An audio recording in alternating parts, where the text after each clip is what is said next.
welcome to the Small Agency Talk Show. I'm Chip Griffin, the founder of Saga, the Small Agency Growth Alliance, and I have with me two returning panelists who will have a very interesting discussion to be had about organic growth in your agency and any other things that you want to bring up in the comments. So Karen Swim from Solo PR Pro, welcome to the show.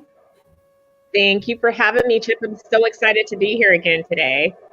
It is always great to have you here. Never a boring conversation when you're around. And Lee McKnight Jr. from RSWUS, a new business expert. Welcome back. Hello. Yeah, thanks for having me back. Looking forward to it. Excellent. Well, we'll get into it, but first I have to play my fancy little bumper because, you know, I paid like $5 for it, so it would be wrong not to hit the play button. So let's do that, and then we'll start the conversation.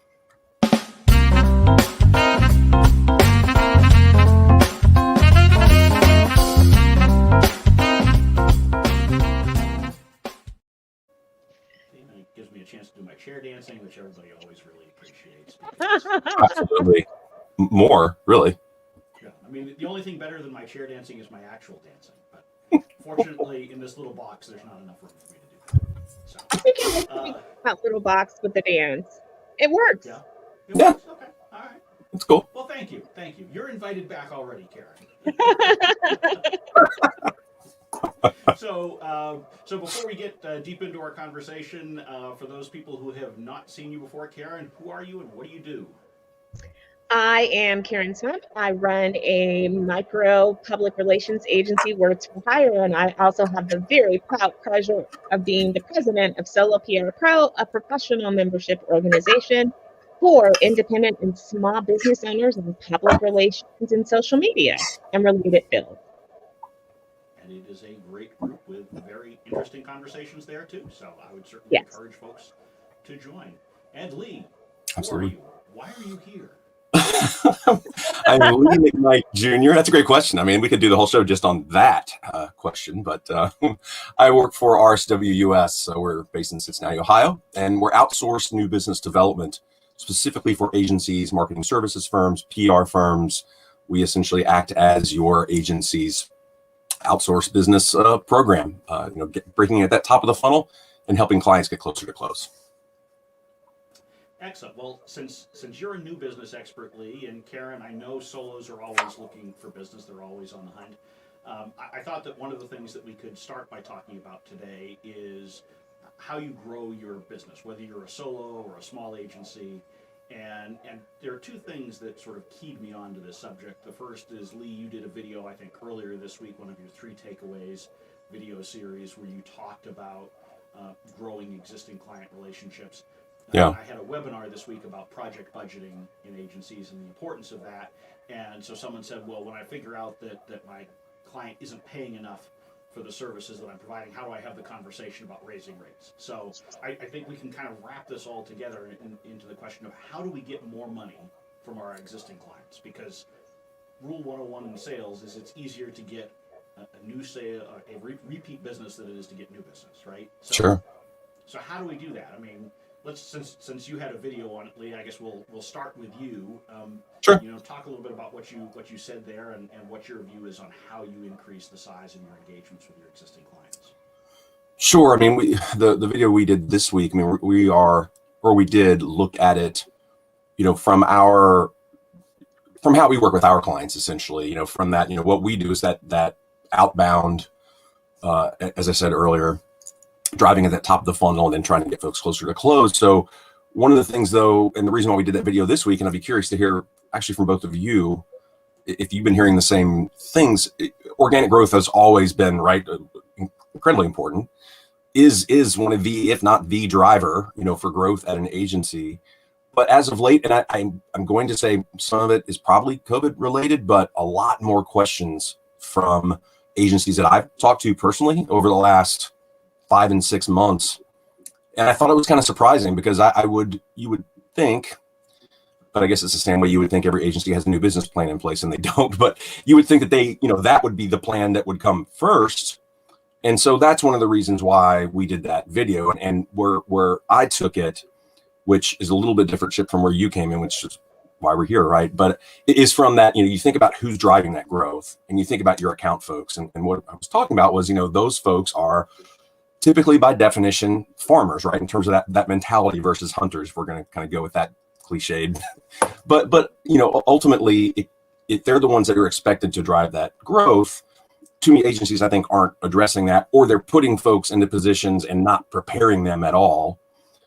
Because these account folks, you're going to come off as they're not comfortable in that role, in other words, of being kind of that salesperson, and yet those are the expectations. So that was the first kind of takeaway, is you've got to get those account folks comfortable and give them some training. If that is the place you're going to put them, that's one of the first steps is what we talked about. But I'm curious from both of you. I mean, has that come up more often than not lately to both of you? Well, so one of the things I think you said that's really important there is the having the plan bit, right? Sure. And I think most agencies, most solos don't have a new business plan, whether it's for new prospects or for growing existing relationships. It's really just, what do I stumble across? It's, I get most of my business by word of mouth and referrals. Well, what does that even mean, right? And so I think the plan piece is important, but the other piece that you touched on, Karen, I'll be curious to hear your take on this, because solos have to fill both the farmer and the hunter role, right? Because that's the whole nature of being a solo. But how do you go about thinking and looking for those opportunities, and how do you help your team, whether you're a super solo with contractors or you've got actual employees? I mean, it really has to be a thoughtful process, doesn't it, in order to succeed at this? It's interesting. So I actually have a sales background, so I'm pretty comfortable, managing, cultivating a pipeline, and comfortable with the language and the process. However, many people that work in public relations have not had that background. So whether you work for an agency or you have your own business, I find that when you talk to them about that process, maybe over the years they've learned a little bit of business development, but they really don't have the skill set to really understand how to manage the sales process. And it's something that makes them very uncomfortable. And Lee, you hit the nail on the head. For most, it is, I get referrals. And, it's great in public relations in general. Even when you work for an agency, most of the business really does come from referrals. However, people fail to realize that you can have a very intentional process for driving referrals, and that you should also have a process for developing new relationships and cultivating that business. So you should always have, you guys know this, but many in our audience don't realize that your pipeline doesn't mean that everybody's ready to close. It means that they're at varying stages in the pipeline, and a healthy pipeline that you're constantly managing and cultivating means that you always have choice. The whole reason why we went into business. If you don't have choices, if you're not able to let go of a client that's not a good fit, that is a low value client, and that doesn't necessarily mean that they're not paying you on paper enough money. It could mean that they're taking a lot of your agency's time, which drives down the profitability. I don't think people think about that either. They just think about the top line issues, like, oh, am I getting this amount of money every month? And they're not thinking about the profitability overall of the account. So these are all things that I think we could all use more training in, because that's not really available. Whether you work for an agency, nobody trains you on that. You have to learn it, and you have to intentionally learn it. And having a greater command of those issues will allow you to have a more articulated sales process. Yeah, and I think the intentional part is just so important here, because it's important for you to be intentional at the owner level, and it's important for you to drive that intentionality with your team members. So Lee, how do you work with your account folks to help them think about how they spot these opportunities and how they weave in the chance to grow, right? Because I think most account people, I'm not even sure I would call them farmers. They're more order takers, right? They just don't want to be yelled at either by their boss or by the client, right? I mean, in purely simple terms, they want to survive. They want to get through. And so my experience is that a lot of account management types aren't really thinking about, oh, I just heard them say this. That might be a new opportunity. Yeah, well, first of all, can I just say, Karen, can I just take that clip what you said about the pipeline and how, it's everything doesn't happen like that. Essentially, I'm paraphrasing you. I want to take that and put it on the front of our site, please. And then push that out to every agency in the world. I mean, it's so true. But no, Chip, I think part of it, to answer your question, I mean, you nailed it. I mean, and we touched on already, is the first thing is you have to have a plan for those folks, number one. But what we talked about in that video too was one of the ways to help them. First of all, you've got to instill in them that this is what is expected of you. Yes, it is now a part of your job if it wasn't before. Or when you're hiring, for that matter. I mean, the agency, you've got to have that plan and that thought process in place. However, there are ways to make these folks more comfortable. One of the things we talked about is, number one, picking up like that cue that you mentioned, Chip. Some of that just comes naturally. Some folks kind of don't have that. And that can be tough. And I think that goes back to the hiring process and thinking about, the kind of questions you're asking these folks. But also part of what we talked about was the good news is for any firm, you can help, prep your folks and arm them with some of the same pieces that you might be using for outbound, and one of the things we talk about is once you get that client, never stop prospecting them. Now it's different in that sense, right? It's not like your true outbound process before, but in that sense, I mean, to your point, once you get that client, it's head down, you're servicing them, which you have to, but you do become order takers. And so if you can go beyond that and start showing them, hey, we are doing things like we're watching this trend, and I'm just being very blanket generalizations here, but we want you to know we're on top of this. May not be right for you right now, but we want you to know it's important that if and when it does, or the competition is doing this, we've got to step up and we want to get in front of you and start. It can be hard to do that, but I think what you do is kind of arm them with content, for example, and smart thinking that shows them beyond the order taking. That, hey, there's more to us than this, because too many firms, feel like they're pigeonholed, and well, we do this for them, but what else we could be doing for you? But they feel like they can't say it, and it is hard, but there's a way to do it, and you've got to have that plan to arm these folks and help them do just that. Yeah, I think one of the things we need to be thinking about is being critical of our own work, and I don't mean critical on the quality and saying, hey, we're not doing a good job, but we need to look critically at the services we're providing to the client and the strategy we're using and say, is this still right? We're now 3, 6, 9, 12 months into the engagement. Is it still right? Would we suggest something different if they came to us today based on everything that we know? And I think too often agencies just operate on inertia and just allow, this is what this is what they signed up to do. We know they want this. They're going to keep paying, so we'll keep doing that. We're not going to rock the boat and suggest maybe there's a different direction. But I think you really do need to think critically about those services and be willing to go to a client and say, hey, I know you've got us doing this, but really, you'd achieve your goals better if we were doing something very different. Yep. Yeah, and I think that inertia comes from fear, honestly. People are afraid to rock the boat. I like to rock the boat because I'm not scared. Like, honestly, 16 years in business, the one thing that I know, and, my pastor used this analogy once, I'm the bus driver. I'm going to drive the bus and it's going to make different stops. People are going to get on and people are going to get off. For me, I continue to have relationships with clients, even when they're not clients, because I always put people first. So, but I also understand that the business aspect of it, it's not personal. Accounts are going to come and they're going to go. So I can't be afraid like, oh my God, if I suggest this, then they're going to leave, because then I'm not able to really do my job. And I'm not an order taker. I have so much more value than that. And so I think that if we can get out of that mentality and stop being afraid that by pushing the envelope, by suggesting things, by embedding yourself deeper, that you're going to lose a client, we are diminishing, what we're actually doing. And so no wonder it's really hard to have those conversations about revenue, because you're operating from this level of being afraid that, oh my God, if I tell them this, they're going to fire me.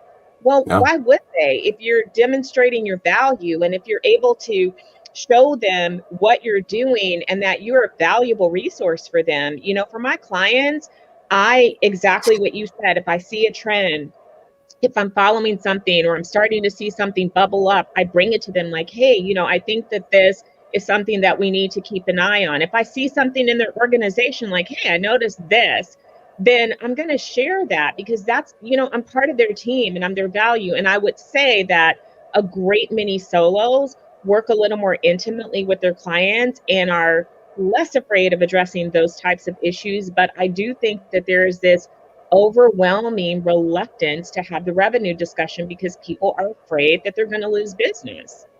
Right. Well, and ultimately, when we first propose something to a client, we're operating largely off of whatever information they've given us. So our diagnosis is based on their reporting of symptoms, but we haven't started doing any of our own Yeah. real in-depth information Yeah. gathering that we start doing once we're actually working with them. We see how their processes work. We learn more about how they're doing things and what the results are. And so just like, a doctor, the first time you go and complain about a symptom, they may say, hey, take an Advil and check back with Yeah. me, or take an Advil and we'll run some tests and see if we need to do something else. We're getting all of that information, and so we need to be prepared to change our diagnosis of what the client needs as we move along. Yeah, and Karen, that's so true. And Karen, something you brought up earlier that I love, and kind of taking it a step further, when you talk about some of those particular clients, we just had brought on a brand new agency client 2 weeks ago, and one of the things that came out in our kickoff meeting, the owner said, you know what, that's one client that they were talking about, and you could see it as soon as they started talking about him on their face, it was just dejection and just like, this freaking client. And she said they treat us like a doormat, and we need to stop working with them, but the revenue kind of, that's along the same thread we're talking here, it's not their biggest client by any stretch, but they decided to make a commitment, and had nothing to do with us, but it happened to come up, and they said, we don't deserve it. We don't need it. They don't treat us with the respect and we were working our, butts off for them. And I think too many agencies, and then look, that's tough, right, to do, but Yeah. I don't know when to walk away. It's not worth it. So anyway, Yeah. I like that you brought that up, and I thought, gosh, so weird. That's exactly what we're talking about. Sometimes things run its course. Sometimes it's not a good fit. Walk away, because my view always is that you're using your resources on something that doesn't serve you well. So once you free up those resources, you're going to find somebody else. I always find, like, what, that's not a problem, especially when you have a pipeline. Because you've been working this pipeline, you're doing this ongoing. It's a muscle that you're flexing all of the time. So it's not like you're going to be down a client for 18 months, not if you're doing your job. And I mean, honestly, even the people who are stumbling through business development, as soon as you make that decision, it's amazing how things will open up for you. You'll find another client. It's not going to be the end of the world. You're not going to lose your business and be homeless. And I mean, I think we just have to sort of like say, that's really silly. I'm too good at what I do, and I can make it happen. But we get inside of our head and we talk ourselves out of good decisions. That's a great point. Yeah. Yeah. And part of growing an agency is finding, increasingly better fit clients over time, right? Because we learn the clients that we work with better. We learn what a specific client is doing, whether they're one we want to continue to work with, to go to the particular example we've been talking about. All of those things we need to be thinking about, because that's how we get the agency we really want, right? Otherwise, we're just going to be left with, whatever grab bag of clients just happen to stumble across our doorstep at the right time, and that's not a good way to get what you want. You probably aren't paying you very much anyway.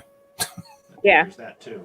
So I think one of the other things, and I think this solves actually a lot of problems in agencies, and it's something that too many agencies aren't doing, and that is that there need to be more regular one-on-ones between individual employees and their managers. Right? My experience is that most agencies are not doing at least weekly one-on-ones, which they all should be doing. Right? Because I hear people tell me, well, I talk to this person 2 or 3 times a week anyway. We don't need to have another meeting. Yes, you do. Right? Because those are the meetings where you, particularly if you've got an account manager, and let's say that they are a farmer at best, this is your opportunity to sit with them and ask them questions. And understand at a high level what they're doing for the client, and say, hey, have you thought about this or that? Or has the client raised this or that? And it will then spur them to think about other things that they might be looking for in their meetings with clients. So, one-on-ones are not a panacea. They don't solve every problem, but they can make a lot of things better. And I think particularly in this area where you're talking about account managers who are used to the client service side, but not the broader business development strategic side, those can really be helped by having those kinds of regular sessions. 100% agree. Yeah. Yeah. I mean, I have to say that that's not that doesn't only happen in agencies. I am constantly amazed. I've had so many conversations, even some recent conversations with executives, leaders, where they want to fire people because they're not getting results. And then Mm. I ask them to take a step back, because before you fire somebody, have you truly articulated what's expected? More importantly, have you equipped them to be able to do the job? And then there's looking at, are you using them in the right way? And we get hung up on job descriptions. Sometimes skills are misapplied. And so you have people, against tasks that really are not in their wheelhouse, but they have another strength. So I think that, as managers, as leaders, and as independents, we also have teams and staff that what we have to be committed to is that there's work involved in getting the work that you want. You got to put the time in, you got to invest in that, and you have to make sure that you're doing everything that you can. And what I found is that when you are doing all of those things, if somebody is misaligned or they're not in the right job, they'll know it before you do. And you'll arrive at that mutual decision, and either you'll change their position or they'll leave the company, but it'll be all in goodwill because you've done everything that you can do to help them to succeed. But people are so quick to just throw a job description, throw people to the wolves, and not have those periodic check-ins, and more importantly, not putting the time in to make sure that you really are setting that person up for success. Yeah, we on the agency side have seen so often, especially in that, well, specifically often in that new business role, so many times someone kind of gets, maybe they show a little interest or not, and they get pushed into that role. And often it is an account person, and that rarely works. It can, and I've seen it work, but man, I mean, it's such a good point about being misaligned, and then the agency principals kind of, and look, fair or not, kind of check out. And what's happening over here? It's like, well, you've given them no training. You really should have looked first. Should you even done that? And one of the other things we talked about, and not to keep bringing back our video, but one of those other takeaways was with those account folks recognizing that they're part of that growth, that they are, it's not just the business development director, for example, right? It's these folks are equally as important. And a lot of times I think that gets overlooked, and maybe they feel overlooked. And I think that's part of, the new business should be part of the culture with everyone. And it's not that everyone touches it every day, right? But I think I've seen other firms where when they treat it that way, it's so much more successful and people feel more valued, and like they're truly, because they are, they're part of that process, and they're going to be proud of that, I think. Yeah, I think it can be helpful to do periodic account reviews within your agency where you bring in people who don't go and work on that account on a day-to-day basis. And so, maybe each month you take one client and you have that team present what they're doing. People are asking questions, brainstorming ideas, and so I love that. That creates ideas for how you can grow, but it also starts to integrate all the members of the team, to your point, Lee, because you've really, we do need to avoid this mentality that, we as the owners or the executives know best and we're just going to tell you what to do, right? The reality is that as the relationship with the client evolves, more often than not, the account manager, even if they're relatively junior, knows a heck of a lot more about what's going on than we do, or at least they should. Although in a lot of small agencies, you have owners go in one direction or the other. They either are the micromanager who just will not get out of the way on the client service, or they just say, "Oh, here you go, you're all set. I'm going to go off and do something else," right? And it needs to be a healthier balance than that. Yeah, so true. I love that. I love your idea of having people that don't work on the account, because that gives you a fresh perspective. Sometimes, we get so locked in that we have blind spots. And so I think that that's really smart. And I think you just gave me an idea for the solos to help them to do that too. So thanks. You're welcome. I mean, look, you learn so much from your coworkers, right? If you're open to it. And so when I've run, teams, I've always tried to do regular lunch and learns where you sort of rotate around, someone presents something. Maybe it's a client they're working on, maybe it's some new platform that they're using, whatever it is. And it helps develop the skills of often the junior people who are doing these presentations, right? Because in the act of presenting it, they learn more, they think, and it prepares them for the future when they have to do pitches or those kinds of things. But it also starts to bring in different perspectives because we all have those different perspectives. And the work that we're doing for one client may help come up with an idea that we can use on another one and help get us either better results or hopefully more money. Yeah, Chip, I do love that too. And Karen, you nailed it. You're so insular, and you're so head down. It's just like with new business and why agencies struggle with that, like with their positioning. It's like, well, no one knows you better than yourselves, but they're like, well, we just breathe the same air, And so if you have, Chip, like you said, a meeting like that where people kind of take a step back, it's crazy how, we had those kickoff meetings with clients and there's only 3 or 4 of them in there typically. But even after that 3.5 hours, they're like, God, these are things we haven't talked about in forever. Or we're really, we didn't realize how much work we had here. And it's crazy how, it's kind of refreshing, maybe is one word for it. But when you have, as you said, Chip, that example is great because even when you're bringing more of that team in there, it energizes people, and I think that Karen, again, to your point, they kind of steps back for a second, and it helps, Well, I think it also everybody feel like they're pulling together, that's a piece of it too. It's we're all headed for the objective of growing the agency together. You're not just in your own little silo, particularly because we're talking, this show talks to people who are 25, 30 employees or less, right? And so there's no reason why the whole team shouldn't be involved in rowing the boat. Which also creates a healthy work culture too. When you have everybody like pulling in the same direction, you're rowing in the same direction, then you really do feel a real part of the team. And it's not just, in name only, it really is in spirit. And I think that that's great. And I think you get great ideas that way too. I've always been that weird person, even in corporate America, where everybody was reading, all of the industry stuff. And I read that too, but I read stuff outside of the industry. So I'd go to manufacturing and read stuff, and I'd grab an idea from manufacturing and bring it back to healthcare because I always felt like, well, this is a silo. Everybody's saying the same thing and doing the same thing. Why not go outside of that and get a different perspective? Because even though it's not the same industry, at the core, ideas are ideas. You can apply them. And so I've always been like, not just industry conferences, go to other stuff, listen to other people that do something wildly different from you. And it can refresh your thinking and give you a new way to look at problem solving. It's a great takeaway. Yeah, that's absolutely true. And you don't think about doing that. You kind of have to almost set a reminder for in some ways because you just get so into it and busy. But I love that. Yeah, that's such a great takeaway.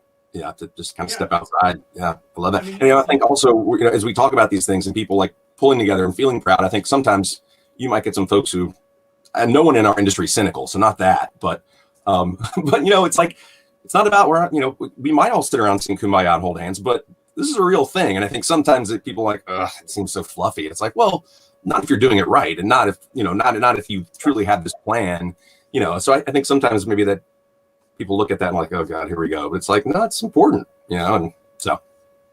Yeah, the problem is I think a lot of entrepreneurs keep too much information to themselves, right? And there's a certain fear, going back to a topic we talked about earlier, there's this fear of sharing too much with your employees, sharing too much with your competitors, right? I think a lot of small agency folks, solos, neglect the fact that they can learn so much from each other. Right, but we sit there and say, "Oh, that that agency's a competitor. I couldn't possibly, have a comment." Come on. Seriously, how many times are there situations where you have someone that you're going up against all the time? It happens on rare occasions, but that's like 1 or 2 agencies. There are thousands of others out there that you could be talking to. Same thing with solos. Karen, do you compete sometimes with another solo on a regular basis? Maybe. But there's still a whole bunch of others that you could talk to. And even those that you compete with, I personally find I can have some great conversations with anyway, because it's not a zero-sum game, even though we often think it is. We always say around these parts, there's enough for everybody to eat. So there's no need to feel competitive or keep stuff close to the vest. I really enjoy, talking to other solos and other agencies too, because I work with other agencies. We share leads, I refer them business, they refer me business. Sometimes we work on accounts together. And I think, for companies that have budget, that is like a dream scenario for them to have Awesome. both a small agency and a large agency and then internal people. But yeah, I think, this is all of that, like, well, we've got to protect our information and we can't share ideas is so like 1970s to me. Like, who cares? They're just ideas. I could give you ideas all day long and we're all going to implement them differently. And what's for you is going to be for you and what's for me is going to be for me. So I'm not taking anything away from your success if I get an account and vice versa. So it just, I think we have to modernize our mindset and realize that we're really not in competition with one another. And our attitude should really be that we're all, trying to find the best fit and we're helping clients to choose who fits their needs at that time. It's so funny you say that, Karen. Man. Sorry, go ahead. No, go ahead, Lee. I was just saying, such a great takeaway. And what's weird is not only are you right, but it doesn't happen as often now. But it was probably about a month ago. I was just talking to an agency who had that mentality, and they had their site was so bare bones. I'm like, why you're missing so much? They're like, well, and they said, it's like, I mean, there's been competitive issues before. I'm like, what are they going to get? What do you think they're going to take from you? I'm like, you're hurting yourself, and no one knows. I mean, there's so many pieces here that you're not in place, and why are you worried about that? And so maybe something specific had happened. I guess it must have, but that mentality, to your point, is so old school in a bad way. And it's odd that I come across it at all anymore, but it's still there. To your point.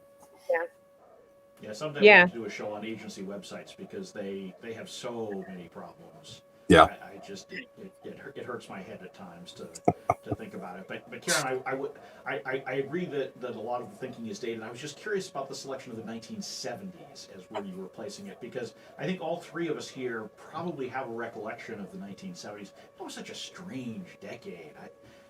It was. I might have picked a different one. I mean, I probably said 70s because I've spent the pandemic watching reruns of Cagney and Lacey and Heart to Heart. It's been my comfort.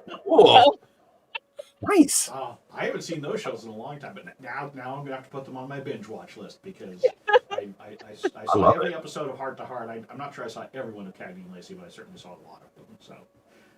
You got to watch all of them and the movies. Yeah. Well, now that we have officially dated ourselves, we're going to say that we've run out of time here, and it is time to draw this episode to a close. Karen and Lee, this has been a great conversation, as I always have with either of you, and it's great to have you both here together for the first time. So that's the fun of the show. I get to mix and match panelists so that different people get to interact in ways that they might not otherwise. So yeah, Karen, it's great to meet you. Yeah, I'm looking forward to hearing more. Yeah, me too, Lee. Cool. Well, thank you for joining, and for those of you out there who have been watching, if you're interested in seeing any of the previous episodes of this show or any of the other videos that I create, go to smallagency.tv. And of course, if you'd like to join the Small Agency Growth Alliance saga, the community is free to join. Just go to smallagencygrowth.com. And so that will draw to a close. This week's episode, did you have something that you wanted to jump in there on, Lee? I just said, do it. Oh, do it. Okay. Yes, do it. Do it. Lee commands you to do it, so go to smallagencygrowth.com. And in any case, thank you all for joining, and we will be back here next Friday at noon Eastern Time with another episode of the Small Agency Talk Show. Have a great weekend, everybody.